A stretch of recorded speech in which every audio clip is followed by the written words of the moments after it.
Good afternoon. This is RCB News, and I am Ryan Bolin. I want to talk about a article that I was reading that states that Biden's $1 trillion infrastructure bill will allow trucking companies to hire young people as young as 18 years old.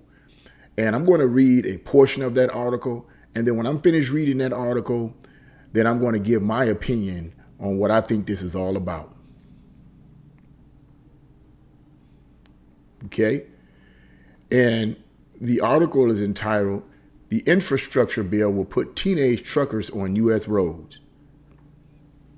Tucked into the $1 trillion infrastructure bill that U.S. President Joe Biden signed into law November the 15th is a big win for the long-haul trucking industry, an apprenticeship program that would allow trucking companies to hire drivers as young as 18. Industry groups have long been lobbying the U.S. Congress to lower the minimum truck driving age for decades. Until now, the federal government has required non-military drivers to be at least 21 before they can drive a truck across state lines as a safety measure, since teenagers are more likely to crash than older adults. That's 18 to 20-year-olds. 18 to 20-year-olds, as in parentheses, can only drive short routes within their state boundaries.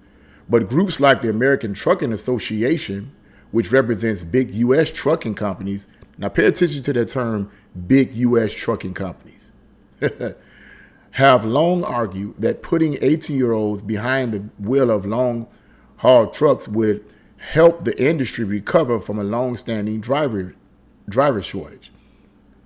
The industry has won out. The law requires Transportation Secretary Pete Buttigieg establish an apprenticeship program for young drivers by January 14, 2022. This program would certify up 25,000 18 to 20-year-old drivers as long-haul truckers per year until it ends in 2024. The apprenticeship truckers will be required to drive 240 hours under the supervision of an older driver in a truck equipped with safety features like automatic brake systems and a 65 mile per hour speed governor. After that, they're free to drive any cross-state route in the country. Buttigieg sought to tamp down crash concerns in November 8 press conference highlighting the program.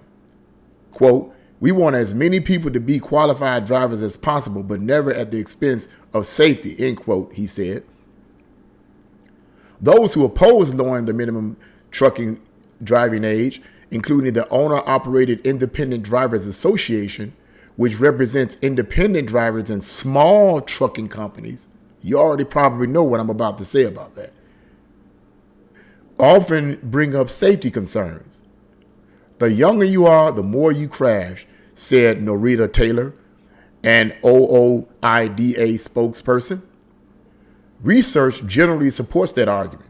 In 2019, the Congressional Research Service, a nonpartisan think tank that researches policy recommendations for U.S. lawmakers, studied proposals for lowering the minimum truck driving age to 18. Studies consistently show that young commercial drivers, like young drivers overall, are much more likely to be involved in crashes than their older counterparts, the authors concluded. In one 1991 review of fatal truck accidents in the U.S., man, this goes all the way back to 1991. That shows you how long this stuff been going on. 19 and 20-year-old drivers were found to be, get this now, 6 times more likely to get into a deadly crash than the average trucker. I'm going to end that article right there, and then you can read the rest of that article in the description box below. But I want to just give my spin on this because what I clearly see in this article, and what I clearly see is this is about big companies. The way I see it, this is about big companies and big corporations saving money and stamping out or stomping out the smaller guys. This has nothing to do, as far as I'm concerned, with trying to fill the void of a lack of qualified drivers. I believe that this is just one of those the big guy trying to control and stomp out the little guy. Now, in a previous video, I talked about how that capitalism is the best option for America, but that capitalism is a flawed system. It's not perfect because it's created by imperfect people. This situation here is, as far as I'm concerned, a perfect example of the imperfection of the system of capitalism. Because you have the big guys, notice what we said, the big trucking companies against the small trucking companies. Needless to say, the small trucking companies and interest groups are against this whole idea of trying to hire people as young as 18 into the program. Okay, yeah, the program is not going to last forever, but still, you're going to have these young people out here driving these trucks, delivering the goods that they're supposed to be delivering to, whatever it's supposed to be delivering to, with a high risk of accidents. Clearly, the studies have shown, and going all the way back to the 90s, that this is there's a 6-time advantage, or disadvantage rather, over younger people driving these trucks than older people. And it seems clear to me that the whole idea is for the bigger guys, the bigger corporates, to stamp out the smaller guys with the help of the government. Now, let me say something about this. This oftentimes have been argued on the part of people who say that the Republicans are all about protecting the rich people. You know, the Republicans are about protecting the rich people, and the Democrats are all about protecting the poor people. Let's just assume that that's true from a surface level. But it's not true on a higher level. And here's the reason why it's not true on a higher level. Because the interest groups, all right, these special interest groups that lobby Congress give these politicians hundreds of thousands of dollars and sometimes millions of dollars to their campaigns. So whether they are Republican or Democrat, the special interest groups that are created by these corporations lobby Congress to do favors for them when they get in office. And right now, I guarantee you that the special interest group that was speaking on the behalf of the big major trucking companies, I'm pretty sure they offered tons of money to Joe Biden's campaign. So needless to say, he's going to come back and flip them one. Okay, I'm going to help you guys out. See, it's all about protecting the big guys. And this is where I disagree with capitalism. This is what one writer even called these kind of capitalists super capitalists. The super capitalists would be the international banking families, the Rothschilds, Rockefellers, and all the rest. Those are the super capitalists, okay? Those people, they're not concerned about the little guys. They want to stamp out, if they could, they want to stamp out the little guys and let all the bigger companies and big business take over everything. But because most people in America don't understand how that works, they're not paying attention to it. All they care about is their products. If I can go to Walmart, get what I want to get, if I can go to this store and get what I want to get, I don't care about the big guys overtaking the little guys. If the big guys are selling my goods, that's all I'm concerned about. But me personally, nah. I speak against that, because even though I am a capitalist, I'm not greedy for money. Money is not my God. You should allow the free market to be just that, a free market.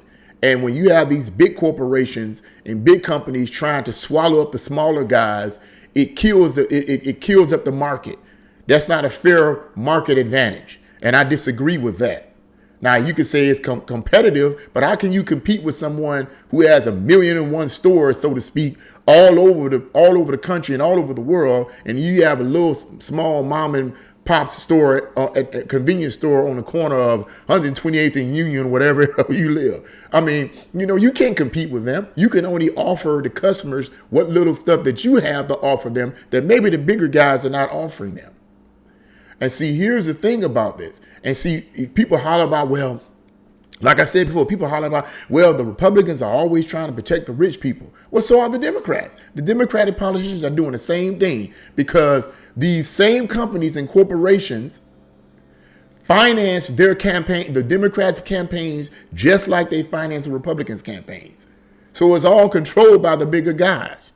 So, you know, all this talk about Republican, no, it's both. And it seems to me in this instance that Biden is just flipping the favor back. Y'all did me a favor, I'm going to do you a favor. I'm going to help you guys out. So that's what I think on that. I just want to give you guys my spin on that. What do you think? Do you think this is fair? This $1 trillion infrastructure bill? I had a major discussion with someone. Well, maybe I shouldn't say major.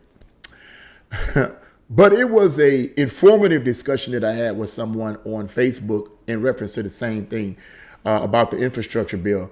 I'm not saying the infrastructure bill is going to be totally negative. I hope that it helps out, because having dug a little bit deeper, I do realize and understand that a lot of our roads do need to be fixed.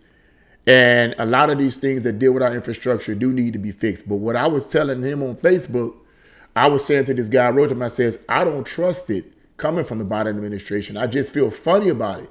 I feel like that this is just another attempt to take more of the government, to take more control. In other words, I feel that this is just another attempt to create bigger government. And I'm about small government. I'm not about no government. Okay, we need government, but I am about small government, because the more government encroaches, the more they're going to take control over your life and my life. And see, the thing about it is people don't pay attention to this. They think it's no big deal. It is a big deal. It's a big deal. The more power and authority and outreach you give the government, the more control they're going to have over your life. It's going to be to the point where they're going to tell you how much water you can drink, how much electricity you can use. They're already kind of doing that in certain places. How much water you can drink, how much electricity you can use, what kind of cars you can use. That's what a lot of critics believe. This whole idea of getting rid of fossil fuels and all of this is an attempt of the Biden administration to take more control. If you get rid of fossil fuels and gas and all that and Britain and everything, it's just their way of trying to take more control over the affairs of people's life, thus bringing in a socialist government, a complete socialist government, which will eventually end up being a communist government. I pray to God that don't happen. But that's what I see happening. That's what I see coming. And that's why I wanted to give my spin on this. And that's why I shared with this guy on Facebook what I believe about the infrastructure bill. Yes, I think we do need to fix our roads and so forth need to be fixed, but I really feel funny about it. I really feel nervous about it. But we're going to see what's going to happen. We're going to see. We're going to see. I personally believe it's just a stretch of the Biden administration to take more control, like a lot of these far leftist Democrats are trying to do. They're trying to bring in socialism. But having said all of that, what do you guys think about this $1 trillion infrastructure bill? Do you think it's a good thing? Do you think that is too much of the government reaching out and trying to take control of everything? What do you think? What do you think about this idea of hiring 18-year-olds in the trucking industry? You see the big companies and the small companies arguing about this. Arguing about it. The smaller guys are saying they disagree with it. They've been saying they disagree with it since the 1990s, because the younger individuals are more likely, 6 times more likely to have trucking accidents. But then, the bigger guys are saying, well, no, we stand a chance of losing qualified workers, whatever the case may be. What do you guys think? What is your spin on this? Please put it in the comment box below. If you like this video, press the like button, share this video, and subscribe. God bless you all, and see you again on RCB News.